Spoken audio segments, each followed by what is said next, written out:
Hello, আসসালামু আলাইকুম। আমি আসিফুল আলম। আমি 4S এডুকেশন কনসালটেন্সি থেকে কি অ্যাপ্লাই করেছিলাম। তো বর্তমানে আমি রেভেন্সবোর্ন ইউনিভার্সিটিতে বিএসসি অনার্স সাইবার সিকিউরিটি থেকে ইউকে ভিসা পেয়েছি। তো আমার ভিসা আসে হচ্ছে 10 অক্টোবর মাসে। তো আমার বলতে এখন 4S এডুকেশন কনসালটেন্সি থেকে মানে আমার জার্নিটা খুব স্মুথ ছিল। তো প্রথমে আমার এক ফ্রেন্ডের মাধ্যমে আমি এই এজেন্সি খবরটা জানি। সে আগেও সেই এজেন্সি থেকে এই প্রসিজারগুলো করে আর কি, সেও ভিসা পায়। তো আমিও তার সাজেশনে আমি এই এজেন্সিতে আসি, কথা বলি, কাউন্সিলিং নেই। তারা আমাকে আশ্বাস দেয় ভালো ভালো এই মানে ইউনিভার্সিটির কথা বলে। তারপর আমি আমার রিসার্চ অনুযায়ী আমি কয়েকটা ইউনিভার্সিটিতে অ্যাপ্লাই করার কথা বলি।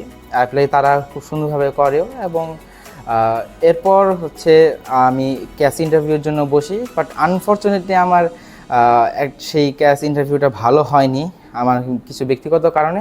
কিন্তু তারা মানে আমাকে একদম সবসময় সাহস দিয়েছেন এবং তারা রিফান্ড আনার ব্যাপারে খুব মানে সচেতন এবং ছিল। খুব জলদি তারা রিফান্ড আনতে সাহায্য করেন এবং খুব অল্প সময়ে আমার রিফান্ডটা চলে আসে। তারপর তারা হতাশ হতে বলেনি এবং আমি রেভেন্সবোর্ন ইউনিভার্সিটি আবার অ্যাপ্লাই করি এবং সেখানে ক্যাশ ইন্টারভিউ দিই। এবং এরপর তারা আমাকে ইন্টারভিউর জন্য খুব ভালোভাবে প্রস্তুতি নেয় এবং খুব সুন্দরভাবে আমি ইন্টারভিউটা পাস করি। তারপর টিউশন ফি পাঠানো, ক্যাশের জন্য আবেদন করা, সকল কাজগুলো খুবই স্মুথ এবং ফাস্ট ছিল। এরপর হচ্ছে আমি ভিএফএস ফেস করি 23 সেপ্টেম্বর।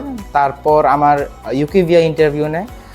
তারা ইউকিভিয়া ইন্টারভিউতেও আমার বেশ ভালো একটা সাপোর্ট দিয়েছিল এবং তারা আমাকে কিভাবে কি প্রশ্নের অ্যান্সার রেডি করা, আমার ভুলভ্রান্তিগুলো তারা আমাকে ঠিক করে দেয় এবং আলহামদুলিল্লাহ আমার ইউকেভি ইন্টারভিউটাও ভালো হয় এবং পাস করতে পারি। দেন আলহামদুলিল্লাহ আমার 10 অক্টোবর ভিসা চলে আসে। ধন্যবাদ।